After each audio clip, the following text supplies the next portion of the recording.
The journey is nearly over, and this final trailer has proven that.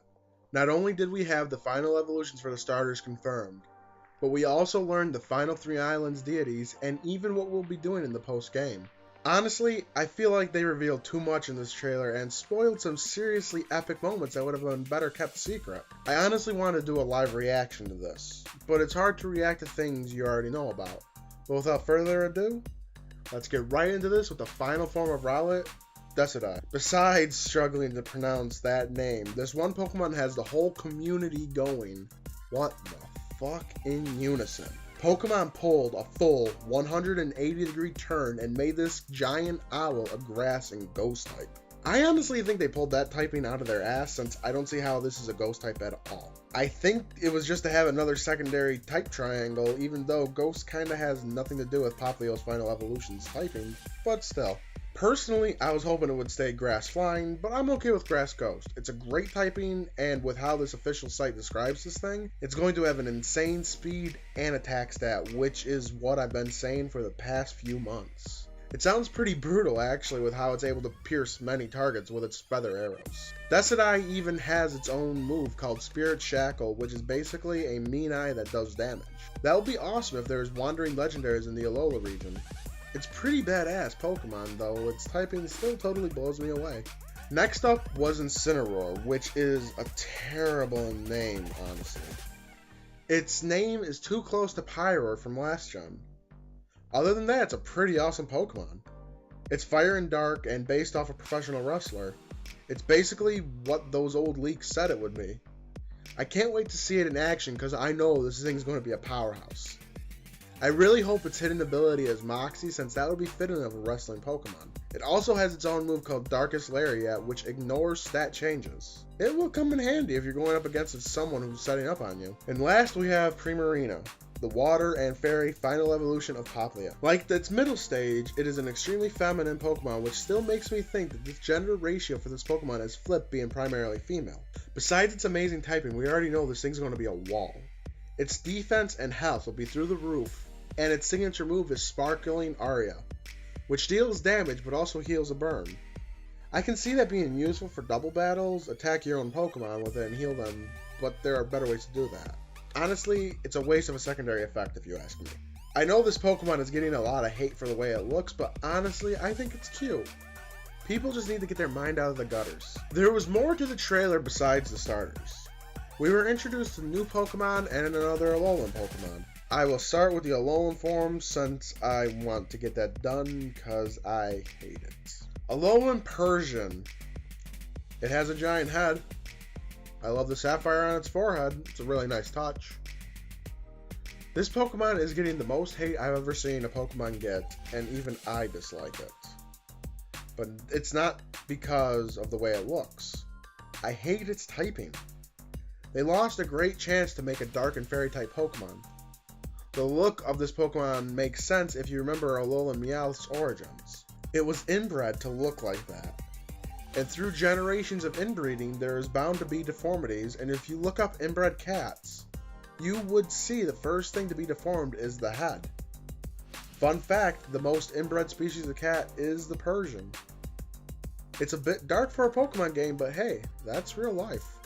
The new Pokemon that was revealed though was Cosmog, the Nebula Pokemon. We didn't learn much about it for the American trailer, but the Japanese trailer gave away that it's the Pokemon in Lily's bag. I was upset about that. I wanted that to be kept a mystery. I honestly thought it was going to be a Zygarde core.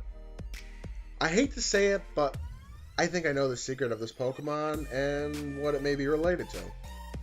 If you've seen the data mined leaks, then you know what I'm talking about.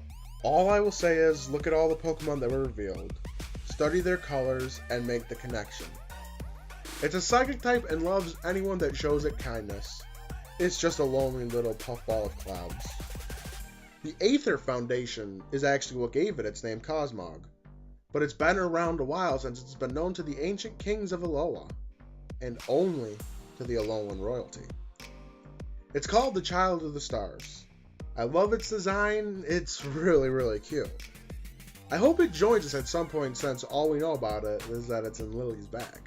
Okay, now that the basic Pokemon are covered, that gives us free reign to talk about the new island deities and the one thing they all share. Going in order of the trailer, we start with Tabu Lele, the guardian of Akala Island. She is a psychic and fairy type Pokemon, and from her official site stuff, she can be a monster. She has stopped wars by spreading her scales around, which calm and heal Pokemon. But if something is exposed to too many of the scales, it can kill them. And she sometimes does that for shits and giggles. That is crazy insane. It also says that she is the master of status conditions, so I expect her to be able to burn, paralyze, and put everyone to sleep.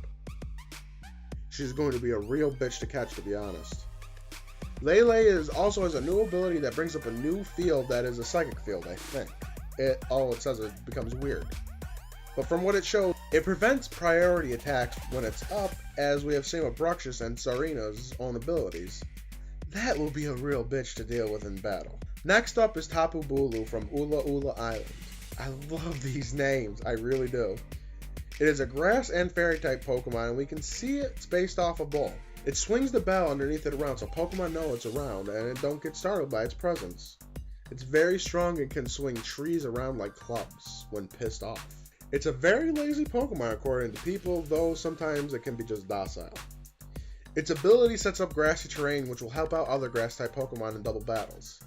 It looks like it'll be a very powerful Pokemon, and I can't wait to get one in battle. And last we have Tabu Feeny from Pony Island. She is a water and fairy type Pokemon just like Premia, which again is a very powerful typing. She is said to make a special water that purifies both mind and body.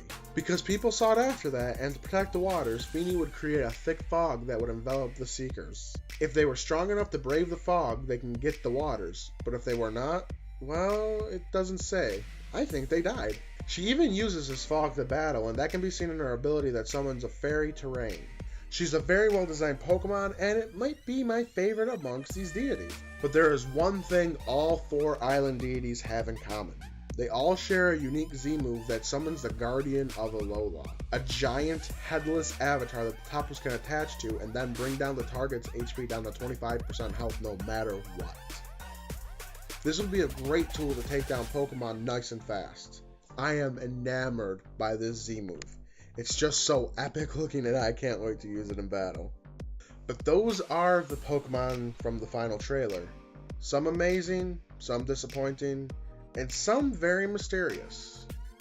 But some mysteries were spoiled in this trailer as we got to learn what we will be doing in the postgame.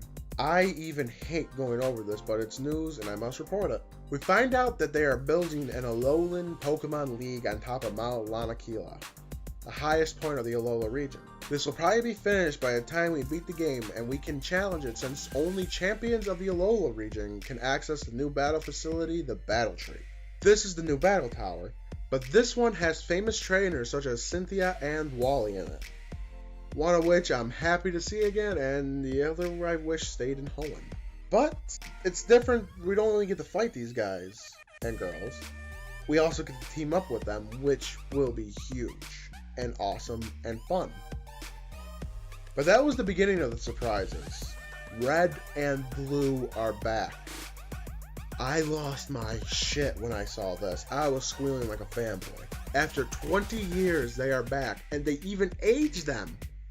They are 31 years old now, and it's still masters. It's nice to see them again after so long. Red finally came down off Mount Silver, and Blue is still a dick. Dick butt. That brings back memories of my first Pokemon playthrough on the channel. Pokemon Sun and Moon have just claimed their place as the best Pokemon games ever. 20 years in the making and even bringing back old faces. I am honestly glad this is the final trailer. It's only 3 weeks away now and the trailers are reaching into spoiler territory. What do you all think about these new latest reveals? Are you excited for the games? I think that's a foolish question to ask now because I know you all are. If you enjoyed this video, leave a like and share this video around. It helps to grow the channel and I truly appreciate it. Follow me on Twitter for updates on anything and everything Pokemon as well as when all my videos go live. The link to that can be found in the description below. And as always, this has been Black Phoenix. Thanks for watching, everyone.